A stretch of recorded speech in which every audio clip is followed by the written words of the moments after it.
Assalamualaikum warahmatullahi wabarakatuh. Saya Musdatun Takliyah NIM 107, mata kuliah Sistem Informasi Akuntansi Manajemen kelas B. Di sini saya akan mempresentasikan tentang materi System Application and Processing. Pengertian SAP. System Application and Processing atau SAP adalah suatu aplikasi ERP Enterprise Resource Planning terbesar di dunia dan dapat melakukan integrasi berbagai kebutuhan dan berbagai hubungan operasional perusahaan serta bisnis. Aplikasi ERP ini dibuat oleh Jerman.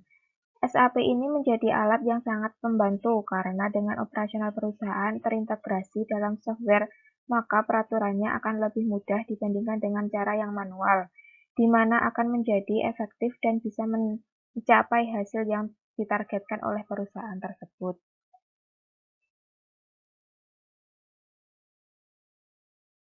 Yang selanjutnya adalah fungsi software SAP. SAP adalah suatu aplikasi yang biasa disebut dengan software SAP yang memiliki fungsi untuk pengaturan sistem yang ada pada perusahaan dan pemrosesan keberlangsungan pada suatu perusahaan dan bisnis. SAP mempunyai fungsi yang sangat baik. Pada saat ada perubahan suatu modul, maka modul yang lain juga akan otomatis menyesuaikan atas perubahan modul yang diperbarui. Maka pekerjaan dalam mencetak laporan yang benar akan lebih mudah dibandingkan dengan cara yang manual.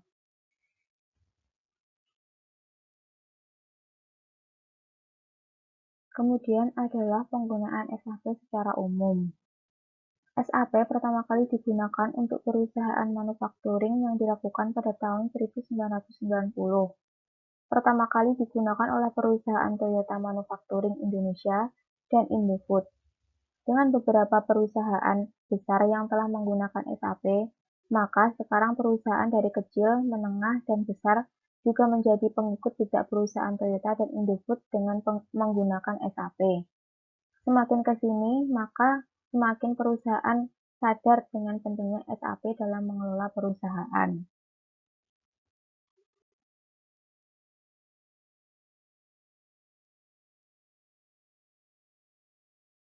Kemudian selanjutnya adalah modul SAP.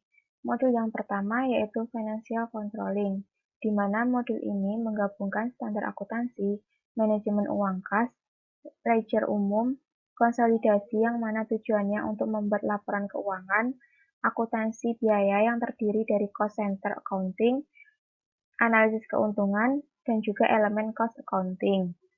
Kemudian modul yang kedua yaitu Material Management, yaitu bertugas untuk memaksimalkan proses pembelian dan juga pengelolaan inventaris perusahaan. Yang ketiga, Human Resource, yaitu manfaatnya untuk melakukan integrasi terhadap semua proses di dalam Departemen Human Resource. Proses tersebut mulai dari aplikasi atau registrasi, administrasi para karyawan, manajemen waktu, pemenuhan gaji, dan masih banyak lagi yang lainnya. Yang keempat yaitu Sales and Distribution, yaitu modul ini pertama kali berfungsi untuk meningkatkan efisiensi dalam aktivitas yang menyangkut urusan penjualan dan distribusi.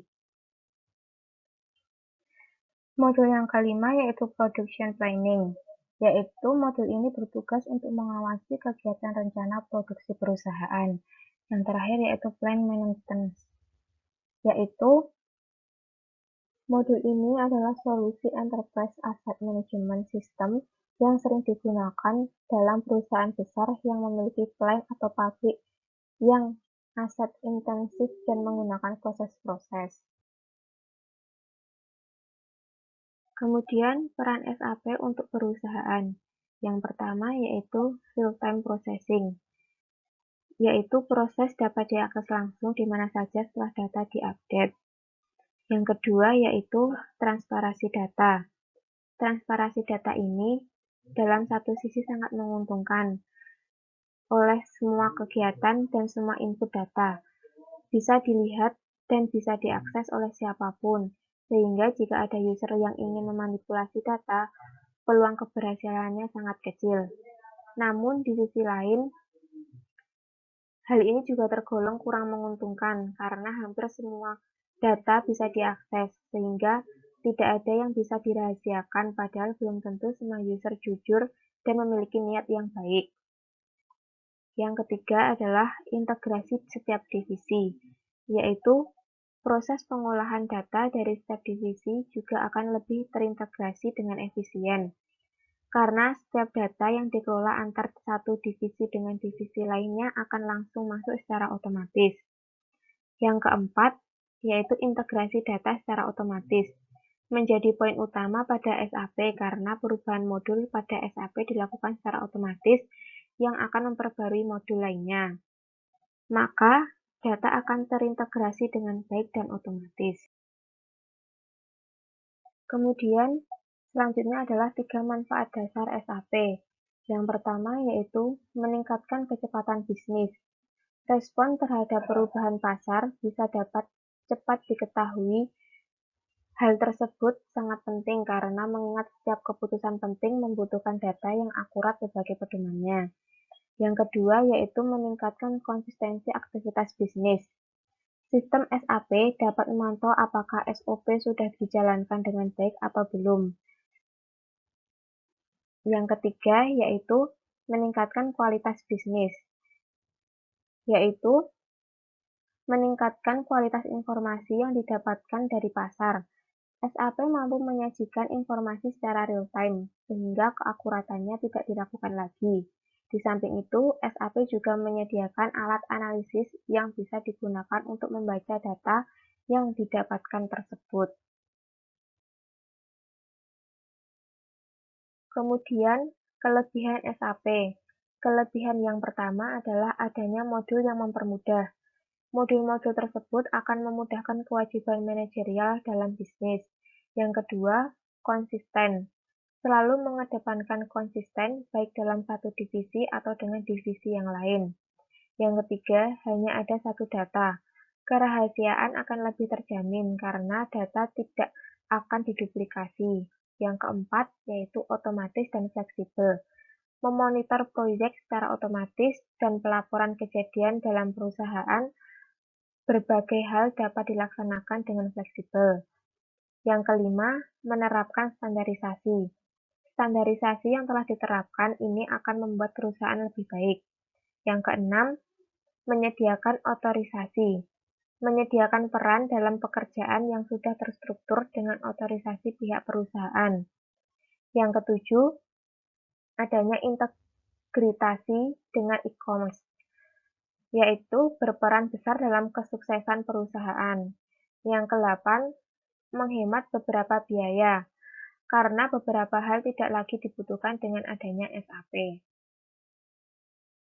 Yang terakhir adalah kekurangan SAP. Yang pertama adalah relatif mahal.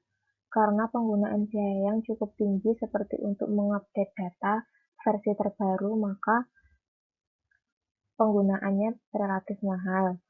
Yang kedua, menurut kualitas sumber daya manusia yang tinggi. Dan yang terakhir, cukup rumit untuk dipergunakan. Maksudnya SAP cenderung memiliki sisi kompleksitas yang menjadikan cukup rumit untuk pemula apabila tidak benar-benar memahaminya. Sekian presentasi dari saya. Wassalamualaikum warahmatullahi wabarakatuh.